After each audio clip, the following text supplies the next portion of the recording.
Welcome back my dear student.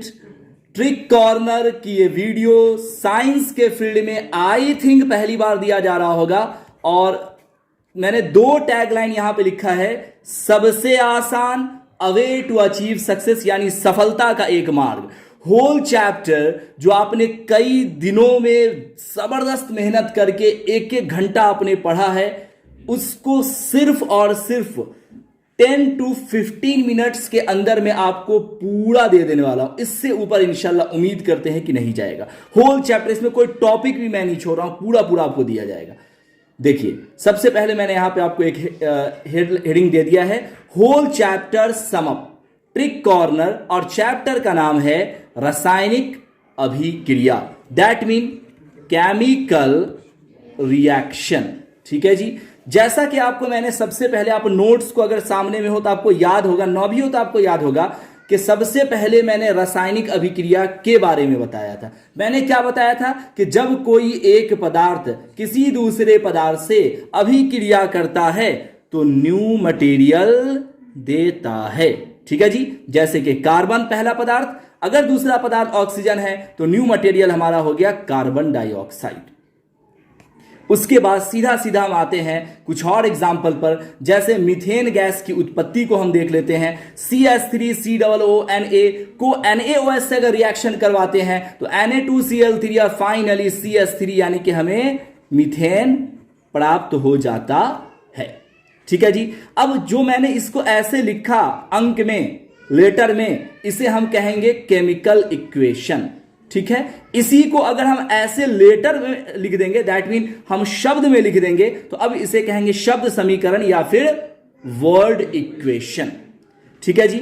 अब हम जानते हैं ये जो आपको CH3COOH सबका यहां पे मैंने नाम भी लिख दिया है और शब्द समीकरण भी यहां से डिफाइन हो गया। उसके बाद हाइड्रोजन गैस की उत्पत्ति कैसे होती है, हम सब लोग जानते हैं कि हाइड्रोजन गैस को हम किससे रिएक्ट करवाते हैं भाईजान? हाइड्रोजन गैस की उत्पत्ति याद है किसी को? बोलिए।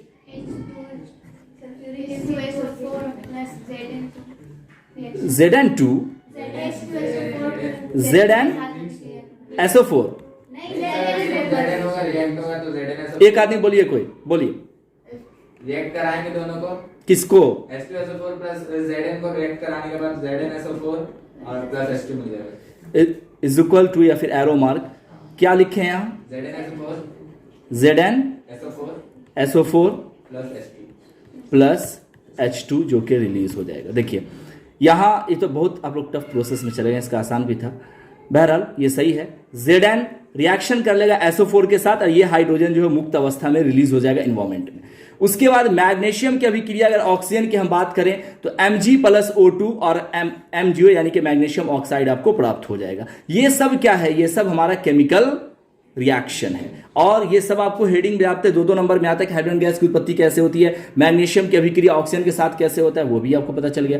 आगे बढ़ते हैं संतुलित रासायनिक समीकरण। संतुलित रासायनिक समीकरण में बच्चों मैंने आपको बताया था कि LHS और RHS यानी कि एरो के दाएं और बाएं साइड दोनों अणु और परमाणुओं की संख्या समान होती है, उसे हम कहते हैं संतुलित रासायनिक समीकरण। और ऐसा मेथड जिसमें हम दाएं और बाएं अणु और परमाणु की संख्या को समान करते हैं, उसे हम कहते हैं, उस मेथड को हिट एंड ट्रायल मेथड। और ये हिट एंड ट्रायल मेथड जो है वो हमें प्रूव देता है law of conservation of mass का। ठीक है ना। अब हम असंतुलित समीकरण की अगर हम बात करें, इसमें क्या था law of conservation of mass में? कि अणुओं की संख्या बराबर होगी, हाँ, और हाँ, यस, बिल्कुल। असंतुलित रासायनिक समीकरण में क्या था कि LHS और RHS आपस में इक्वल नहीं होगा और जो इक्वल नहीं होगा उसे हम कंकाली रासायनिक समीकरण कहेंगे।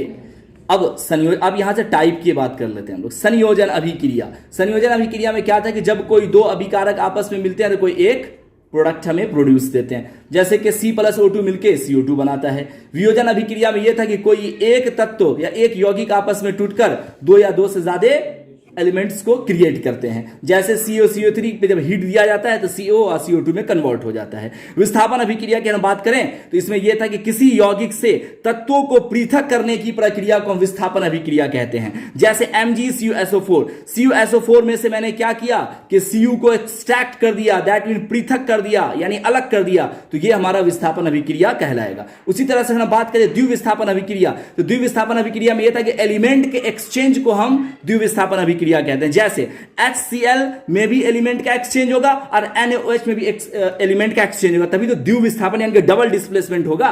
तो यहां पे मैंने इजीली क्या लिखा, एलिमेंट के एक्सचेंज को। जैसे देखें HCl में मैंने Cl को बाहर ले लिया और Na को उसके साथ चिपका दिया। यहां NaOH में मैंने क्या किया, हाइड्रोजन को ले लिया, यहां सॉरी इसमें का मैंने हाइड्रोजन को ले लिया, ऑक्सीजन के साथ इसको मैंने एक साथ रख दिया, यानी कि ये हाइड्रोजन ऑक्सीजन के साथ एक्सचेंज हो गया और ये Cl Na के साथ एक्सचेंज हो गया। यानी एलिमेंट के एक्सचेंज को ही हम क्या कहते हैं, द्विविस्थापन अभिक्रिया कहते हैं।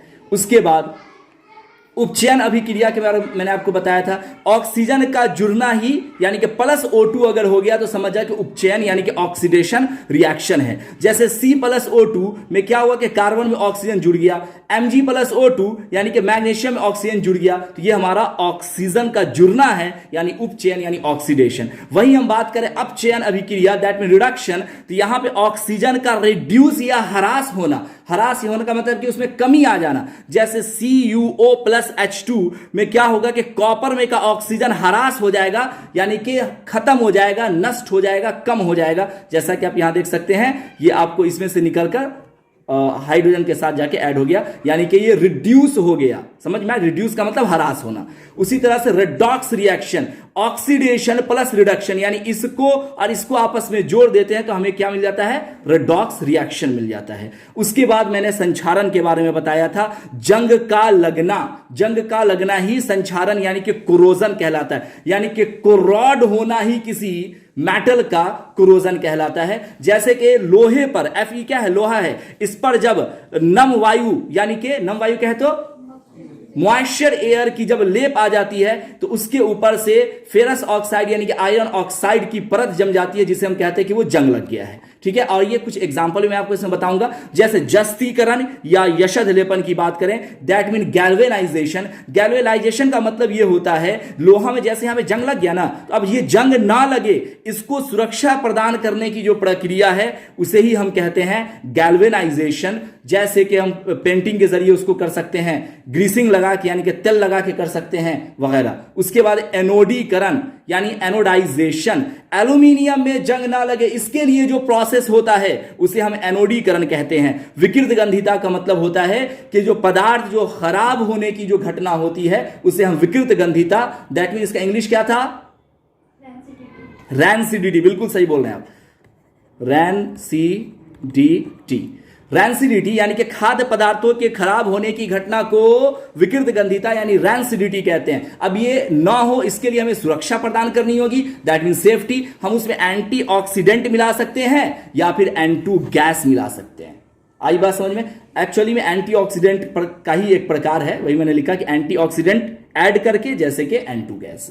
ठीक है, ये पूरा आपका इतना ही, मैं गारंटी देता हूं कि आप नोट्स निकाल के देखें, इतना ही आपको पढ़ाया गया है। 8 मिनट के अंदर में आपका पूरा चैप्टर आपको यहां पर दे दिया गया। अब पूरा का पूरा क्वेश्चन आप याद कीजिए, इसको जाके ऐसी रिवाइज कीजिएगा, यूट्यूब पे हम डाल देंगे। आप इसको याद करने से पहले इसको एक बार पूरा देख लीजिएगा, फिर अंडरस्टैंड करने के बाद क्वेश्चन आंसर याद कीजिए। आप देखिएगा कि एकदम मैजिक आपको लगेगा, इमेजिन आप कीजिएगा कि वाकई में आप में कितना डेवलपमेंट आया है।